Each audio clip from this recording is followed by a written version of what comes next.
আসসালামু আলাইকুম আ রহমতুল্লাহি ওবরাকাতু। সুধী দর্শক, কাছের এবং দূরের যে যেখানে আছেন, আমার নাজমুল ইসলাম চ্যানেলের পক্ষ থেকে আপনাদের সবাইকে শুভেচ্ছা রইল এবং আমাকে সামনে এগিয়ে যাওয়ার জন্য আপনারা ফলো এবং সাবস্ক্রাইব দিয়ে আমার সাথে থাকবেন। সুধী দর্শক, আজকে আমি একজন ব্যক্তির বিষয়ে কিছু কথা বলবো। মানুষ টাকার জন্য, অর্থের জন্য, ধন সম্পদের জন্য, পদের জন্য অনেক সময় নিজের মান সম্মান সব বিকায় দেয়। মান সম্মান বিকায় দেয়, এরকম অনেক মানুষ বাংলাদেশে আসে। শেষ পর্যন্ত তারা দেখা যায় বৃদ্ধ বয়সে মৃত্যুর আগে মানুষের নাকি মস্তিষ্ক ড্যামেজ হয়ে যায়। তদ্রূপ এইরকম অনেক মানুষ বাংলাদেশে আছে। তারা বৃদ্ধ বয়সে এসে মান সম্মান খোয়ায়ে তারা কবরে গেছে। যেমন একজন মানুষের নাম আমি আপনাকে বলছি, সেই মানুষটা আছে বাংলাদেশের মির্জাফর মুস্তাক। আর বললাম না, আর বললে অনেকে জীবিত আছেন, দেখা যাচ্ছে তাদের অনেক শক্তি, ক্ষমতা, পাওয়ার অনেক কিছু আছে এখনো। সুধী দর্শক, আমার প্রিয় একজন ব্যক্তি ছিলেন। সেই ব্যক্তিটা, আমার যতগুলো মানুষ মিডিয়া ব্যক্তিত্ব ছিল, সেই মিডিয়া ব্যক্তিত্বের ভিতরে তিনি একজন। তার স্পষ্টবাদিতার জন্য আমি তাকে পছন্দ করতাম। শুধু আমি না, তার স্পষ্টবাদিতার জন্য, তার সত্য কথা বলার জন্য আমি তাকে পছন্দ করতাম। এবং আজকে দেখলাম তিনি কোন মোহে, কিসের জন্য এই কাজটা করলেন। তিনি যে দলটার বিরুদ্ধে, যারা বাংলাদেশের স্বাধীনতা বিশ্বাস করে না, যারা বাংলাদেশের স্বাধীনতার সব কিছু ধ্বংস করে দিতে চায়, আজ তিনি সেই দলটাই অংশগ্রহণ করেছেন। আমি অবাক হয়ে গেলাম যে উনি এই শেষ বয়সে এসে ওনার নীতি, নৈতিকতা বোধ সব কিছু চলে গেছে। উনি বাংলাদেশ জাতীয়তাবাদী দল বিএনপির সাথে যুক্ত ছিলেন। বিএনপির সাথে যুক্ত থাকলেও তিনি কেন যে এই কাজটা করলেন আমি বুঝলাম না। আমার অনেক কিছু জানা থাকলেও বা বলতে চাইলেও আমি বলতে পারছি না। অনেকগুলো সমস্যা আছে। আর লোকটাকে আমি অনেক সম্মান করি। আর সেই ভদ্রলোকের নাম, যে আমার সেই সম্মানিত ব্যক্তির নাম মেজর আক্তার। মেজর আক্তারকে যারা সবাই পছন্দ করে। এবং 2024-এর 5ই আগস্টের পরে আমি তার টকশো প্রতিদিন আমি দেখতাম, তার কথাগুলো শুনতাম। উনি একজন, নাজমুল হাসান কলিমুল্লাহ একজন। নাজমুল হাসান কলিমুল্লাহ এখন হাজতে আছেন, বা ওনাকে ভয় দিয়ে এই পথে নিছে কিনা সেটাও আমি জানি না। কারণ দেশ ডক্টর ইউনূস সাহেব চালাইলেও আমার মনে হয় দেশটা চালাচ্ছেন জামাত ইসলামী। তাদের হাব ভাব এইটাই মনে হয়। যখনই নীলক্ষেত থেকে ব্যালট পেপার নিয়ে ঢাকা ইউনিভার্সিটির মতন জায়গায় তারা পাশ করে গেছে, তখন এটা ধরতে হয় দেশটা তারাই চালাচ্ছে। পুলিশ তাদের কথায় ওঠে, তাদের কথায় বসে। বাংলাদেশের যত বাহিনী আছে সব বাহিনীগুলো তাদের কথা মতন চলে। সুধী দর্শক, তিনি অনেক কথা বলেছেন জামাতের বিষয়টা। তিনি যখন এই বৃদ্ধ বয়সে নীতি, নৈতিকতাবোধ সব ধ্বংস করে দিয়ে, ক্ষুণ্ণ করে দিয়ে তিনি জামাত ইসলামে যোগদান করেছেন। হয়তো জামাত ইসলাম তো আবার দেখা যাচ্ছে যে উনি হয়তো মনে করতে পারেন যে আমি বৃদ্ধ হয়ে গেছি, কোন সময় কবরে চলে যাব, মারা যাব, তা যাক একটা ইসলামী দলে এখানে যায়, একটা বেহেশতের টিকিট নিয়ে আমি মরার পরে টিকিটটা কবরে গেলে দেখাইলে আজরাইল মুনকার নাকি বলবে যে আচ্ছা এই কিরাবিন কাতেবিন বলবে যে এটা জামাতের লোক, সাইডে দে, বুঝলেন? এ আছে ব্যাপার। মানে কবরের যে দুইজন ফেরেশতা আসবে ওই টিকিট দেখানোর সাথে সাথে ছেড়ে দিবে। যাই হোক দর্শক, হয়তো উনি ওই বেহেশতের লোভেই গেছেন, হয়তো জামাত ইসলামী তাকে টিকিট দিতে চাইছে। আর এটা কারণ অনেক কিছু, দেখো সূর্য দাঁড়ায় থাকতেছে, সূর্য এখন দাঁড়ায় থাকছে তাদের কথায়। আর জামাত ইসলামে একটা ভোট দিলে আপনি 18 কোটি মানুষের সব পাইবেন, যাই তাই বিষয় নাকি।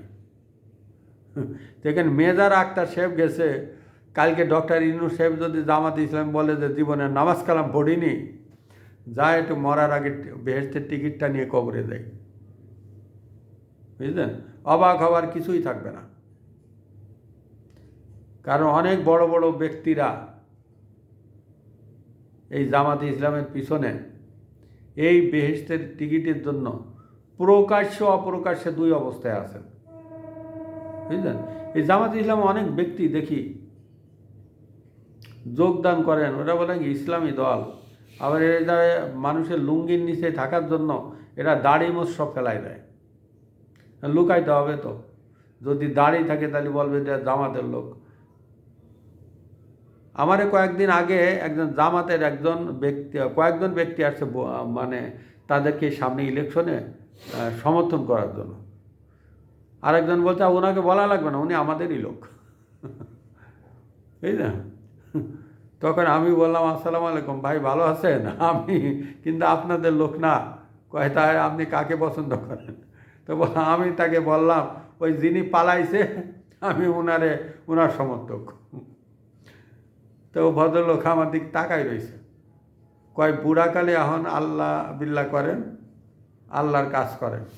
আমি বললাম যে অনুগ্রহ করে আমার আর বোঝানো লাগবে না, আমি প্রতিদিনই বুঝি, আমি প্রতিদিন দুই একটা হাদিস টাদিস পড়ি, এগুলো পার্সোনালিভাবে আমি আমারে না বোঝাইলেও চলবে, আপনি এর সামনে আগান, বুঝলেন? শুধু দর্শক, আমি আখতারুজ্জামান সাহেবের এই করি, তারপরে এখন ওনাকে আমি অনেক শ্রদ্ধা করি ওনার স্পষ্টবাদিতার জন্য শ্রদ্ধা করে। আর উনি বলেছেন জামাত ইসলাম এ দেশের তো কোনো ক্ষতি করেনি। তা আমি ওনাকে বলবো যদি ওনার কাছে আমার এই ভিডিওটা যায় তাহলে ওনাকে আমি বলবো যে স্যার, এই যে যুদ্ধের, এই যে 71 সালের যুদ্ধের যে স্মারক চিহ্নগুলো ছিল, যে ভাস্কর্যগুলো ছিল, এগুলো স্যার কারা ভাঙিয়েছে? কারণ পুরা এই আন্দোলনের ডিজাইনটা তো জামাত ইসলাম করেছে। বিএনপি আন্দোলন করে কিন্তু হাসিনারে ইন্ডিয়া পাঠায়নি, এই আন্দোলনটা করেছে জামাত ইসলাম। বিএনপি যদি বলে তাহলে আমি বিএনপি মিথ্যা কথা বলেছে, কারণ বিএনপি 16 বছর ধরে চেষ্টা করেছে, কিছুই পারেনি। যখন পোলাপানদের নামাইয়ে সেই কাজল রেখার মতন রাজকুমারের সব শরীরের সুইগুলো ফেলাইলো কাজল রেখা, আর সে গোসল করতে গেল, আর কাজের মেয়ে এসে ওই রাজকুমারের চোখের 2টা সুই ফেলাই দিয়ে বলল যে আমি আপনার স্ত্রী, হবু স্ত্রী। আর কি বলবো, এ পোলাপান এসে পুরো আন্দোলনটা হাতের মুঠার ভিতর নিল, শেষ মুহূর্তে এসে পিছনে থেকে সব জামাত ইসলাম সব কিছু করেছে। বিএনপি যদি বলবো যে এটা ঠিক না। তো এখন আন্দোলনটা করলেন আপনারা, আর এই মুক্তিযুদ্ধের জাদুঘর, মুক্তিযুদ্ধের স্মারক ভাস্কর্যগুলো এগুলো ভাঙ্গিছে কি ইন্ডিয়ার থেকে লোক আসে? ইন্ডিয়ার থেকে লোক আসে এগুলো ভাঙ্গেনি। জাদুঘরটা মাটির সাথে মিশাই দিছে। সোহরাওয়ার্দী উদ্যানে যে জাদুঘরটা ছিল সেটা আর নাই। আপনার যেখানে যে মুক্তিযুদ্ধের স্মৃতিচিহ্নগুলো ছিল সব আমি এখন কি ধরবো যে এটা পাকিস্তানের ইশারায় হয়েছে, কারণ এই জামাত ইসলাম তো পাকিস্তানে বিশ্বাসী, আর ওনারা আনুষ্ঠানিকভাবে কোনো ক্ষমা চায়নি। আখতারুজ্জামান সাহেব, আপনি মঞ্জুরুল হক পান্নার সাক্ষাৎকারে আপনি যে কথাগুলো বলেছেন যে জামাত মুক্তিযুদ্ধকে ধারণ করে, মুক্তিযুদ্ধকে বিশ্বাস করে, এটা সম্পূর্ণ মিথ্যা কথা। আপনি বলেছেন তারা ক্ষমা চাইছে, না, ওনারা ক্ষমা চায়নি। আপনি প্রমাণ দেখাইতে পারেন ওনারা ক্ষমা চায়নি। আপনি এই বৃদ্ধ বয়সে কিসের জন্য গেছেন আমার বোধগম্য নয়। আপনি আমার প্রিয় ব্যক্তিত্ব। মেহেরপুরের যে মুক্তিযুদ্ধের স্মারক চিহ্নগুলো ছিল, 300-র উপরে স্মারক চিহ্ন ছিল। সেখানে বঙ্গবন্ধুর একটা পিতলের মূর্তি ছিল, সেটা ভাঙ্গিছে 5 তারিখে। এটা যাক রাগের মাথায় ভাঙ্গিছে, কিন্তু তারপরে এগুলো কয়েকদিন ধরে মিলেমিশে মুক্তিযুদ্ধের কোনো চিহ্ন রাখেনি, সব একদম মাটির সাথে মিশাই দিয়েছে। ঢাকা মিরপুর বুদ্ধিজীবী কবরস্থানের ওখানে, ওই শহীদ মিনারের ওখানে একটা বঙ্গবন্ধুর ছিল, মূর্তি ছিল, সেটাও একদম ভাঙ্গে গোড়াই দিছে, মাটির সাথে মিশাই দিছে। 32 নাম্বার ভাঙ্গিছে। আপনি 32 নাম্বার ভাঙ্গার পিছনে আপনি সেই ভিডিও ক্লিপগুলো দেখেন, এখানে সব জামাত এবং শিবিরের লোক। বিএনপির 2-1 পাগল ছাগল গিয়েছিল ওই পিছনে পিছনে ওই রং চা আর বিস্কুট খাওয়ার জন্য, বুঝলেন? আর এই যে তারেক জিয়া নাকি 25 তারিখে আসতে আসতে, সম্পূর্ণ মিথ্যা কথা। আর তারেক জিয়াও আসে ওই যে জামাতের রং চা আর বিস্কুট খাইব। সিংহাসনের চিন্তা না করলেও চলব। আপনি কি বলতে পারেন যে পাকিস্তান জিন্দাবাদ দিছিল কারা? ওখানে জামাতের লোক ছিল না? সন্দ্বীপে পাকিস্তান জিন্দাবাদ দিছিল, সম্ভবত ওখানে পাটোয়ারি সাহেবের বাড়ি, সম্ভবত, আমার ধারণা, আমার জানা নেই, পাটোয়ারির বাড়ি মনে হয়। ওখানে কারা দিছিল? পাটোয়ারি কাদের লোক? এনসিপি দল তো জামাতেরই সমর্থন। জামাতের 5টা-6টা দল আছে, সব জামাতের টাকা হয়েছে, জামাতের টাকায় সরকার গঠন করেছে। ওরা জামাতের চুরি করলেও জামাতরে সমর্থন করে, ডাকাতি করলেও জামাতরে সমর্থন করে।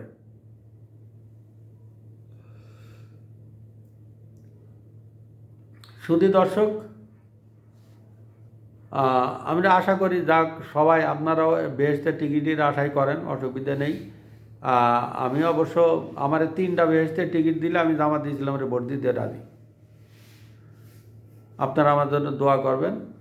আসসালামু আলাইকুম ওয়া রাহমাতুল্লাহি ওয়া বারাকাতুহু।